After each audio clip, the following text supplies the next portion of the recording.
क्या कभी ये ख्याल आया है कि हमारे मन में मतलब चौबीसों घंटे जो विचारों का ट्रैफिक सा चलता रहता है वो असल में हमें कहाँ ले जा रहा है? क्या ये सिर्फ दिमागी शोर है या ये हमारे वजूद की, हमारे होने की कहानी लिख रहा है? बहुत गहरा सवाल है ये। हाँ, तो आज हम ओशो के विचारों की गहराइयों में उतर रहे हैं, खास तौर पर उनके विचार शुद्धि के मार्गदर्शन पर। हमारे पास ओशो का एक प्रवचन है, विचार और भाव शुद्धि की साधना, और हम कोशिश करेंगे कि इससे जो बातें निकली हैं उन्हें समझें। बिल्कुल। ओशो का एक बहुत ही शक्तिशाली सूत्र है, जो व्यक्ति जिन विचारों से आंदोलित होता है उसका व्यक्तित्व वैसा ही निर्मित हो जाता है। हाँ, ये बहुत केंद्रीय बात है उनके दर्शन में। आज इसी सूत्र के अलग अलग पहलुओं को खोलकर देखेंगे।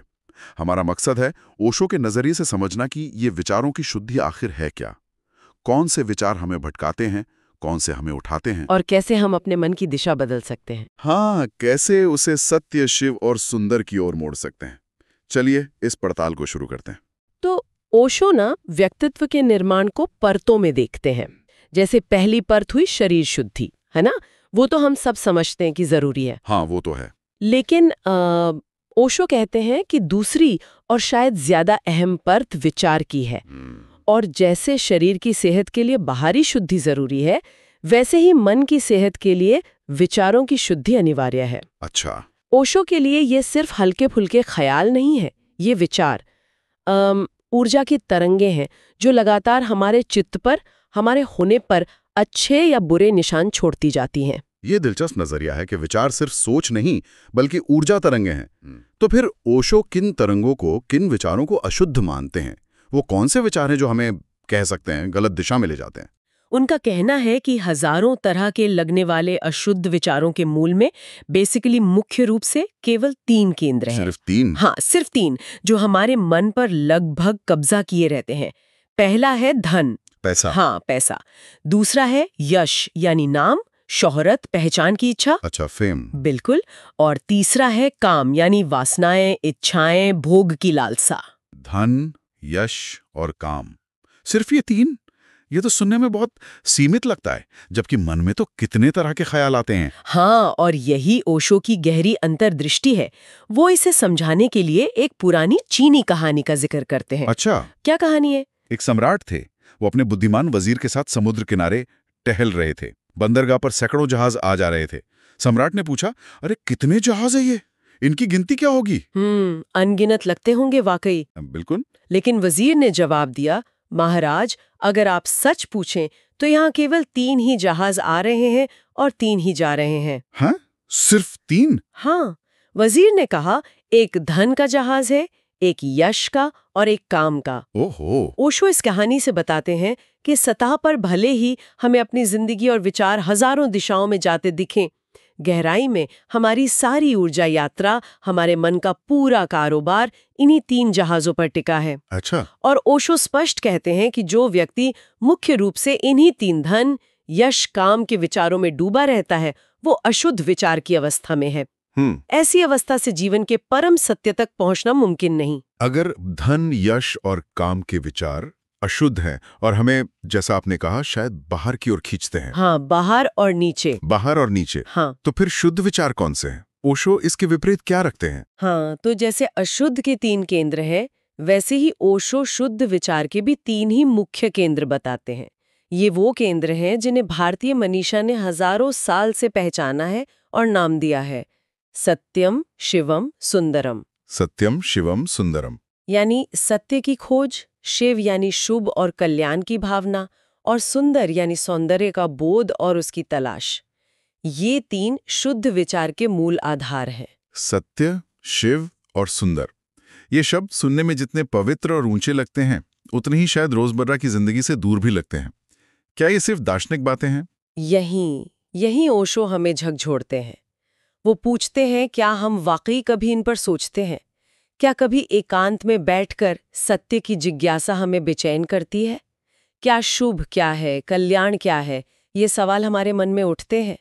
क्या हम सौंदर्य को सिर्फ बाहरी चीज मानते हैं या उसे गहरे अनुभव करते हैं? ओशो का कहना है कि अगर सत्य, शिव और सुंदर जैसे विचार हमारे मन को छूते भी नहीं, हमें आंदोलित नहीं करते, तो समझना चाहिए कि हमारी विचार भूमि अभी अशुद्ध है। अच्छा। और जब तक ये भूमि अशुद्ध है तब तक समाधि या ध्यान की गहरी अवस्थाओं में उतरना बहुत मुश्किल है। ये बात वाकई सोचने पर मजबूर करती है कि इन विचारों का हमारे जीवन की दिशा पर क्या असर होता है। मतलब कैसे ये शुद्ध और अशुद्ध विचार हमें अलग अलग रास्तों पर ले जाते हैं। ओशो इसे दिशाओं के माध्यम से स्पष्ट करते हैं। जो अशुद्ध विचार हैं, धन, यश, काम, उनकी स्वाभाविक गति बाहर की ओर और नीचे की ओर होती है। बाहर और नीचे? हाँ, ओशो इसके लिए शब्द इस्तेमाल करते हैं बहिर्गामी, बाहर जाने वाले, और अधोगामी, नीचे जाने वाले। ये हमें संसार में और उलझाते हैं, इंद्रियों में भटकाते हैं। इसके ठीक विपरीत जो शुद्ध विचार है, सत्य, शिव, सुंदर, उनकी गति भीतर की ओर और ऊपर की ओर होती है। भीतर और ऊपर? हाँ, इन्हें ओशो अंतर्गामी, भीतर जाने वाले, और ऊर्ध्वगामी, ऊपर उठने वाले कहते हैं। ये हमें आत्मा के करीब लाते हैं, चेतना को ऊंचा उठाते हैं। मतलब हमारे विचार सचमुच हमारे जीवन की दिशा तय कर रहे हैं, नीचे की ओर या ऊपर की ओर, बाहर की ओर या भीतर की ओर। कितना गहरा असर है। निश्चित तौर पर। ओशो का दावा है कि ये हो ही नहीं सकता कि कोई व्यक्ति लगातार सत्य के बारे में सोचे, शिव के बारे में सोचे या सौंदर्य के बारे में सोचे और उसके जीवन पर, उसके व्यवहार पर, उसके व्यक्तित्व पर उसकी गहरी छाप ना पड़े। हाँ, असर तो पड़ेगा ही। उसकी परछाई तो पड़ेगी ही। ओशो इसे गांधी जी के जीवन से उदाहरण देकर समझाते हैं। अच्छा, गांधी जी का उदाहरण? हाँ, जब गांधी जी जेल में थे तो वो सत्य और अपरिग्रह यानी जरूरत भर का रखना, संग्रह न करना, इस पर निरंतर चिंतन करते थे। नियम था कि वो नाश्ते में 10 खजूर लेंगे। 10 खजूर? उनके साथी वल्लभ भाई पटेल को लगा कि 10 खजूर तो बहुत कमजोर कर देंगे, तो उन्होंने एक दिन प्यारवश 15 खजूर भिगो दिए। सोचा होगा कि ध्यान नहीं देंगे गांधी जी, शायद। हाँ, शायद यही सोचा हो। पर गांधी जी ने खजूर देखते ही गिनती करवाई। जब 15 निकले तो वल्लभ भाई ने बात टालने के लिए कहा, क्या बापू, 10 और 15 में क्या फर्क पड़ता है? गांधी जी ये सुनकर कुछ पल चुप रहे, फिर बोले, वल्लभ भाई, तुमने तो आज गहरी बात कह दी। अगर 10 और 15 में फर्क नहीं है तो फिर 10 और 5 में भी फर्क नहीं होना चाहिए। अरे ठीक है, आज से हम 5 ही लेंगे। 5 कर दिए? हाँ, ओशो कहते हैं कि जो व्यक्ति सच में अपरिग्रह पर जिएगा, सोचेगा, उसकी बुद्धि ऐसे ही काम करेगी। वो हमेशा कम से कम की ओर, जरूरत भर की ओर झुकेगी। ये तो जबरदस्त उदाहरण है कि कैसे एक गहरा विचार हमारे छोटे से छोटे चुनावों को भी बदल सकता है। बिल्कुल। ओशो एक और घटना बताते हैं गांधी जी की। वो सुबह गर्म पानी में नींबू और शहद लेते थे। हाँ, सुना है। एक दिन उनके सहयोगी महादेव देसाई पानी का ग्लास लाकर रखना भूल गए, मतलब ढका नहीं। गांधी जी ने टोका, महादेव, इसे ढक देते तो अच्छा था। देसाई ने कहा, अरे बापू, 5 मिनट में क्या बिगड़ जाता, वैसे भी कुछ गिरा तो है नहीं। हाँ, आमतौर पर हम ऐसे ही सोचते हैं। बिल्कुल। गांधी जी का जवाब था, गिरने की बात नहीं है महादेव, पानी गर्म है, भाप उठ रही है, हवा में असंख्य सूक्ष्म जीव हैं, उन्हें व्यर्थ ही कष्ट पहुंचा होगा, इस कष्ट को बचाया जा सकता था। ओहो, इतनी सूक्ष्म दृष्टि। हाँ, ओशो के अनुसार जो अहिंसा पर, शिव पर, कल्याण पर सचमुच चिंतन करेगा, उसके अंदर ऐसी संवेदनशीलता, ऐसा बोध अपने आप जाग जाएगा। तो ओशो का ये कहना कि जो जैसा विचारता है वैसा हो जाता है, वाकई बहुत गहरा है। विचार में इतनी शक्ति है। लेकिन यहाँ एक सवाल उठता है। मान लीजिए कोई व्यक्ति ध्यान या साधना तो कर रहा है, मतलब ऊपर उठने की कोशिश कर रहा है, लेकिन उसके मन में दिन रात पैसे कमाने के विचार चल रहे हैं, तब क्या होगा? ये तो विरोधाभास हुआ ना। बिल्कुल। ओशो इस विरोधाभास को एक सटीक उपमा से समझाते हैं। वो कहते हैं कि ये स्थिति ऐसी है जैसे किसी ने एक ही बैलगाड़ी के दोनों सिरों पर बैल जोत दिए हों। दोनों तरफ बैल? हाँ, एक बैल आगे खींच रहा है, दूसरा पीछे। नतीजा क्या होगा? गाड़ी चलेगी नहीं, टूट जाएगी शायद। बिल्कुल। गाड़ी 1 इंच भी आगे नहीं बढ़ेगी, बल्कि उसके टूट जाने का खतरा ज्यादा है। ठीक इसी तरह अगर हमारी साधना, हमारा प्रयास ऊपर उठने का है, लेकिन हमारे विचार हमें नीचे खींच रहे हैं, जैसे धन, यश, काम के विचार। हाँ बिल्कुल, तो हमारे व्यक्तित्व में एक भयंकर तनाव पैदा होगा, एक खिंचाव बनेगा, प्रगति नहीं होगी, बल्कि भीतर एक संघर्ष चलेगा। इसीलिए विचार की दिशा का शुद्ध होना, साधना की दिशा के साथ एक होना बेहद जरूरी है। ये बात समझ में आती है। तो फिर सवाल यह है कि इस दिशा को बदलें कैसे? इन विचारों को अशुद्ध से शुद्ध की ओर मोड़ने के लिए ओशो क्या व्यावहारिक रास्ते सुझाते हैं? मतलब क्या करना चाहिए हमें? ओशो कई व्यावहारिक कदम बताते हैं। पहला और सबसे बुनियादी कदम है अपने विचारों के स्रोत को पहचानना। ओशो एक कह सकते हैं चौंकाने वाली बात कहते हैं कि हमारे भीतर अपना मौलिक कोई विचार होता ही नहीं। लगभग सारे विचार बाहर से आते हैं। सारे विचार बाहर से, ये तो बड़ी बात है। हाँ, समाज से, शिक्षा से, माहौल से, सब बाहर से।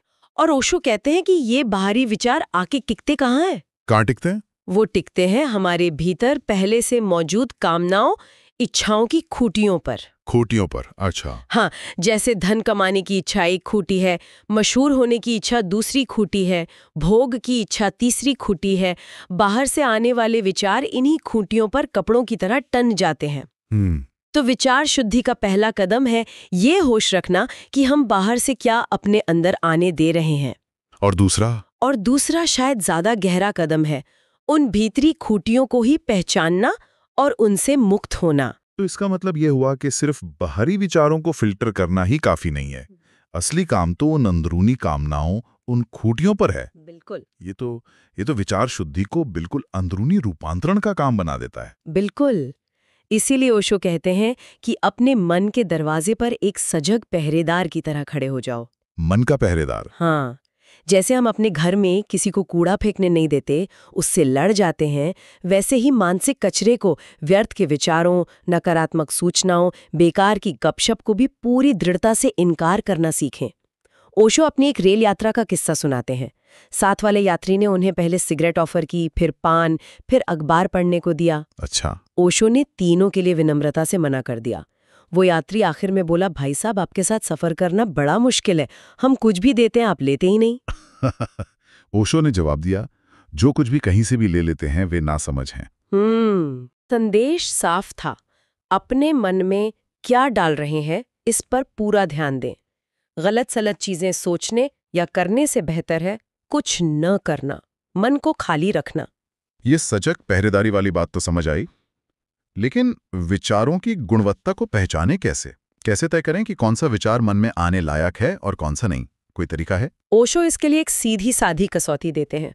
वो कहते हैं, जिन विचारों के आपके भीतर प्रवेश करने से उत्तेजना बढ़ती हो, बेचैनी होती हो, चिंता घेरती हो, ईर्ष्या या क्रोध जागता हो, समझ लें वो अशुद्ध विचार हैं, वे विष की तरह हैं। अच्छा। और जिन विचारों के आने से मन में शांति उतरती हो, आनंद का अनुभव होता हो, स्थिरता आती हो, प्रेम या करुणा जागती हो, वे शुद्ध विचार हैं, अमृत की तरह हैं। ये अच्छी कसौटी है। हाँ, इस कसौटी से हम पहचान सकते हैं कि कौन से विचार हमें ऊपर उठा रहे हैं और कौन से नीचे गिरा रहे हैं। ये पहचान की कसौटी तो उपयोगी है। इसके अलावा ओशो ने सत्संग पर भी काफी जोर दिया है ना? सत्संग का क्या मतलब है उनके लिए इस संदर्भ में? हाँ, सत्संग ओशो के लिए विचार शुद्धि का एक महत्वपूर्ण अंग है और वो इसके 3 स्तर या रूप बताते हैं। 3 रूप कौन कौन से?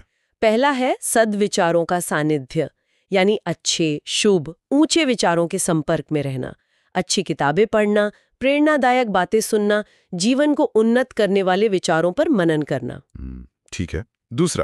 दूसरा रूप है सत्पुरुषों का सानिध्य, और यहाँ ओशो एक बहुत महत्वपूर्ण बात पर उंगली रखते हैं। वो कहते हैं कि हम अक्सर गुजरे हुए संतों, महात्माओं की मूर्तियों या तस्वीरों की पूजा करते हैं, जो ठीक है, लेकिन जीवित सत्पुरुषों को खोजना और उनके पास जाना ज्यादा जरूरी है। जीवित सत्पुरुषों को? क्यों? क्योंकि जीवन की ऊर्जा, जीवंत मार्गदर्शन वहीं से मिलेगा, मुर्दों से नहीं। ये बात तो सही है। हम अक्सर अतीत के महापुरुषों का गुणगान करते हैं, पर अपने समय के जीवित ज्ञानियों को पहचानने में चूक जाते हैं। बिल्कुल। ओशो याद दिलाते हैं कि महावीर को, क्राइस्ट को, बुद्ध को भी उनके अपने समय में कितने लोगों ने समझा था। अक्सर जीवित संत को समाज पत्थर ही मारता है। ये तो इतिहास है। लेकिन ओशो ये भी कहते हैं कि अगर सीखने की नजर हो तो हमें हर किसी से, हर घटना से कुछ न कुछ मिल सकता है। वो एक फकीर की कहानी सुनाते हैं जिसने एक चोर से आशावाद सीखा। चोर से आशावाद? कैसे? चोर रोज रात को चोरी करने निकलता, अक्सर खाली हाथ लौटता, पर सुबह फिर कहता, कोई बात नहीं, आज रात फिर कोशिश करूंगा। फकीर ने सोचा, अगर ये चोर अपने बुरे काम में इतनी लगन और उम्मीद रख सकता है तो मैं परमात्मा की खोज जैसे अच्छे काम में निराश कैसे हो सकता हूँ। वाह, क्या बात है। ओशो एक और कहानी राजा बाबू की सुनाते हैं, जो 60 साल के अमीर व्यापारी थे। एक सुबह टहलते हुए उन्होंने सुना कि एक माँ अपने बच्चे को जगा रही है। अरे राजा बाबू, कब तक सोएगा, सुबह हो गई, उठ जा। ये साधारण शब्द राजा बाबू के दिल पर तीर की तरह लगे। उन्हें लगा ये आवाज उन्हीं के लिए है कि 60 साल सो लिए, अब जागना है। और उसी पल उन्होंने सब छोड़कर वैराग्य ले लिया। कमाल है, हर प्रेरणा कहीं से भी मिल सकती है। हाँ, आंखें खुली हो तो सद्विचार और सत्पुरुष हुए। और सत्संग का तीसरा रूप क्या है?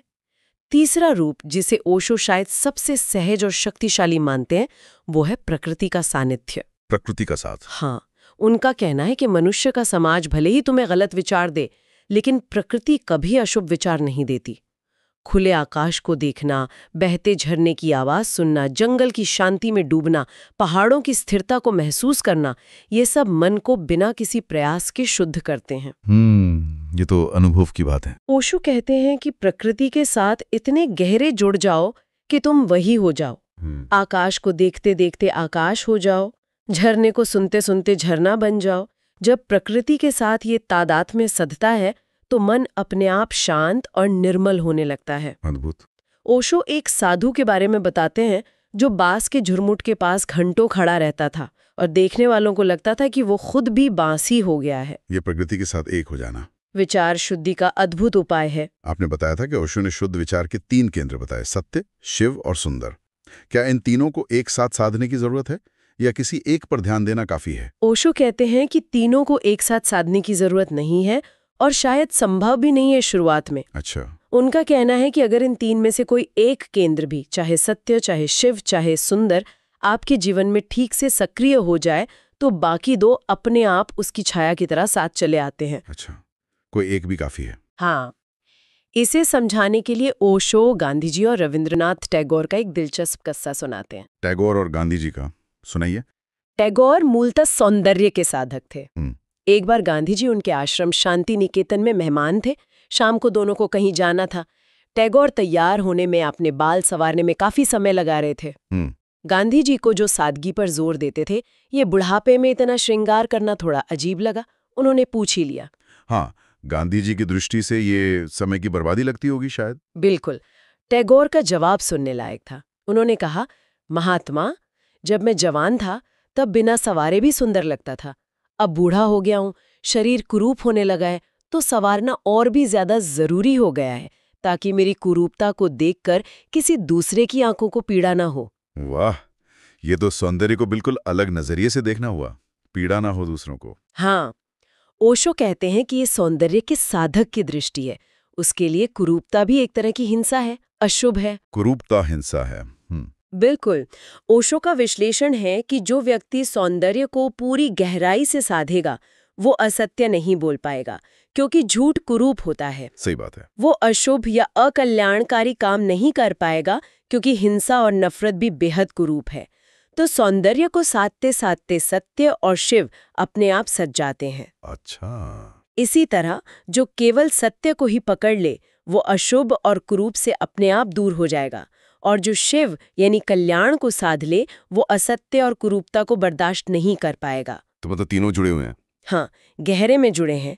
इसलिए ओशो का सुझाव है कि इन 3 में से जो भी केंद्र आपकी प्रकृति के अनुकूल हो, आपकी रुचि का हो, चाहे सत्य की खोज, चाहे शुभ का आचरण, चाहे सौंदर्य की उपासना, उसे चुन लीजिए और अपने जीवन के हर छोटे बड़े काम में, हर विचार में उसे साधने की कोशिश कीजिए। जब आप अपनी सारी ऊर्जा इस एक सकारात्मक केंद्र पर लगाएंगे तो जो अशुद्ध विचार के केंद्र हैं, धन, यश, काम, वे अपने आप कमजोर पड़ने लगेंगे, उनकी पकड़ ढीली हो जाएगी। तो इसका मतलब ये हुआ कि ओशो का जोर नकारात्मक विचारों से लड़ने या उन्हें दबाने पर उतना नहीं है। नहीं, बिल्कुल नहीं, जितना कि सकारात्मक शुद्ध विचारों को जगाने और उनमें जीने पर है। हाँ, ये ओशो के दृष्टिकोण की एक बहुत महत्वपूर्ण खूबी है। वो निषेधात्मक नेगेटिव रास्ते के बजाय विधायक पॉजिटिव रास्ते पे जोर देते हैं। विधायक रास्ता। हाँ, वो ये नहीं कहते कि आप जबरदस्ती धन का चिंतन छोड़ने की कोशिश करें, क्योंकि जितना छोड़ने की कोशिश करेंगे उतना ही वो पकड़ेगा। सही है। बल्कि वो कहते हैं कि आप अपनी पूरी चेतना, पूरी ऊर्जा सत्य के चिंतन में या शिव के भाव में या सौंदर्य के अनुभव में लगा दें। जब शक्ति का प्रवाह सही दिशा में होने लगेगा तो गलत दिशाओं से, उन व्यर्थ के केंद्रों से ऊर्जा अपने आप हट जाएगी। जैसे अंधेरे से लड़ना नहीं, दिया जलाना है। बिल्कुल सही। जैसे कमरे में अंधेरे को बाहर निकालने की कोशिश नहीं करनी पड़ती, सिर्फ दिया जलाना होता है, अंधेरा खुद ब खुद चला जाता है। वैसे ही शुद्ध विचार का दिया जलाएं, अशुद्ध विचार का अंधेरा अपने आप मिटने लगेगा। और अंत में अगर हम इसे जीवन के बड़े परिप्रेक्ष्य में देखें तो ओशो ये भी साफ करते हैं कि विचार शुद्धि कोई 2-4 दिन का कोर्स या कोई फटाफट मिलने वाली चीज नहीं है। हाँ, ये कोई इंस्टेंट नूडल्स नहीं है। हाँ, बिल्कुल नहीं। ये कोई वीकेंड वर्कशॉप का मामला नहीं है। ओशो कहते हैं कि जैसे अधर्म, अशुद्धि, गलत विचार जीवन भर हमारे पीछे पड़े रहते हैं, वैसे ही धर्म, शुद्धि और सही विचारों का प्रयोग भी जीवन भर ही चलाना होगा। मतलब ये लगातार चलने वाली साधना है। हाँ, ये एक सतत साधना है, रोज रोज का अभ्यास है, जीवन भर चलने वाला प्रयोग है। तो आज की इस चर्चा का सार क्या निकलता है? हमने ओशो के नजरिए से समझा कि हमारे विचार सिर्फ हवा में तैरती बुलबुलें नहीं हैं। नहीं, बिल्कुल नहीं। बल्कि वे शक्तिशाली ऊर्जा तरंगे हैं जो हमारे व्यक्तित्व को गढ़ती हैं और हमारे जीवन की दिशा तय करती हैं। हाँ, दिशा तय करती हैं। हमने देखा कि ओशो के अनुसार धन, यश और काम पर केंद्रित विचार अशुद्ध हैं, जो हमें बाहर और नीचे की ओर धकेलते हैं। बहिर्गामी और अधोगामी। हाँ, वही सत्य, शिव और सुंदर पर आधारित विचार शुद्ध हैं, जो हमें भीतर और ऊपर की ओर उठाते हैं। अंतर्गामी और ऊर्ध्वगामी। बिल्कुल। ओशो हमें विचार शुद्धि के लिए अपने मन का सजग पहरेदार बनने को कहते हैं। बाहरी प्रभावों को विवेक से चुनने की बात करते हैं, क्या अंदर लें, क्या नहीं। सत्संग की तीनों रूपों, सद्विचार, सत्पुरुष और प्रकृति का लाभ उठाने को कहते हैं, और किसी एक सकारात्मक केंद्र, सत्य, शिव या सुंदर में से एक पर अपनी ऊर्जा को केंद्रित करने का मार्ग दिखाते हैं। हाँ, किसी एक पर फोकस करना। तो ये केवल विचारों को बदलने की तकनीक नहीं, बल्कि ये तो स्वयं के गहरे रूपांतरण की एक पूरी प्रक्रिया लगती है। हाँ, बिल्कुल। और ओशो की वो बात फिर से याद करने लायक है कि विचार बाहर से आकर भीतर की खूंटियों यानी कामनाओं पर टंगते हैं। हाँ, वो खूंटियों वाली बात। ये हमें एक गहरे सवाल पर लाकर छोड़ता है।